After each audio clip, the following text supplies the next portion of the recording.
Esta conversación gráfica es producida para el ciclo Mitos y Verdades y para el canal de Fogón en Fogón y la radio cooperativa.uy. Este video es una denuncia al racismo que fue la base de las peores circunstancias históricas de los últimos siglos. La esclavitud, el colonialismo, la segregación, la discriminación, la tragedia de los refugiados que mueren procurando escapar de la pobreza impuesta por siglos de explotación. En este video hablaremos de la peor práctica que se desarrolló en Europa en los siglos XIX y XX, los perversamente denominados zoológicos humanos. El racismo científico surgió en el contexto del reparto del continente africano y de otras regiones del mundo por las potencias europeas que ocurrió durante el siglo XIX y sobre todo luego de la Conferencia de Berlín de 1884, que había sido convocada por el canciller alemán Otto von Bismarck para concretar la distribución del mundo no europeo entre las potencias occidentales.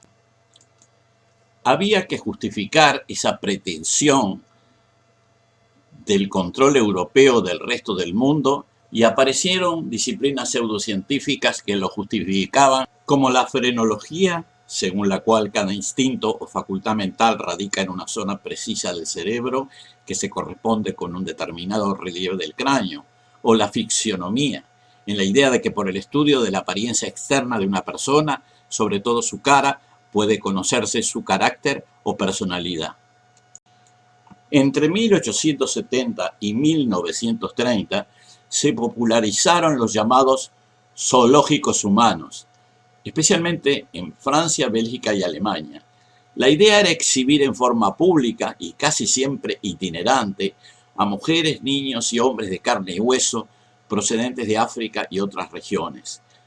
Los indígenas eran presentados en el siguiente escalón después de los monos y otros animales, con los que incluso compartían barrotes.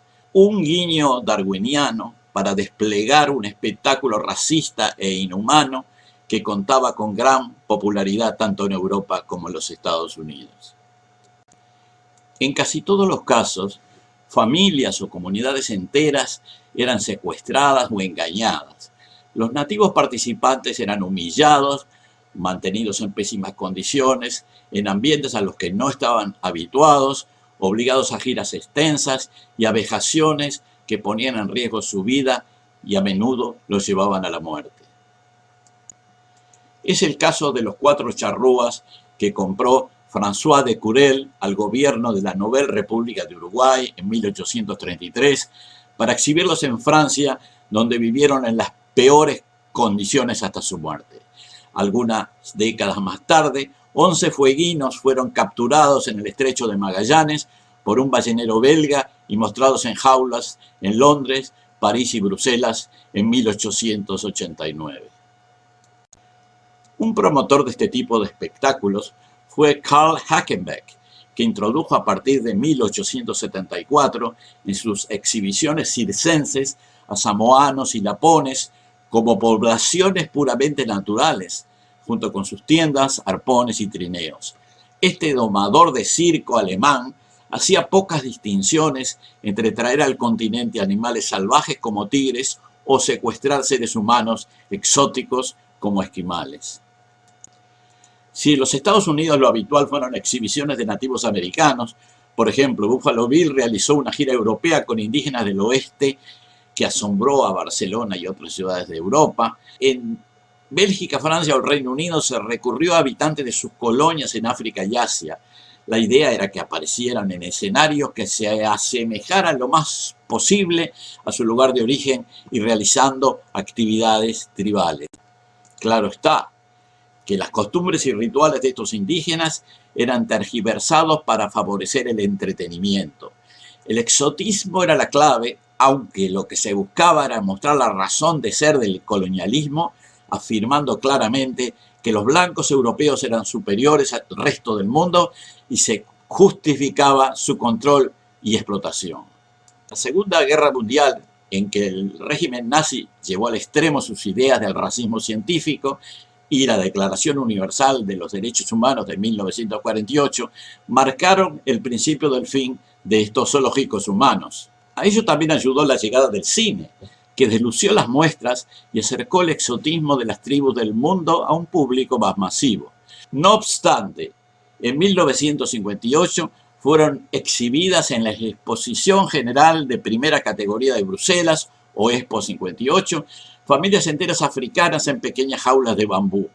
Un total de 41 millones de visitantes pudieron acercarse a observar, alimentar y acariciar a los prisioneros. Las ferias internacionales fueron durante mucho tiempo un lugar de coincidencia entre obras de arte, ciencia y estas odas al racismo. En la célebre Exposición Universal de París, donde se inauguró la Torre Eiffel en 1889, el principal y más visitado espectáculo fue Un pueblo negro, Village Negre, una atracción donde fueron mostradas 400 personas indígenas.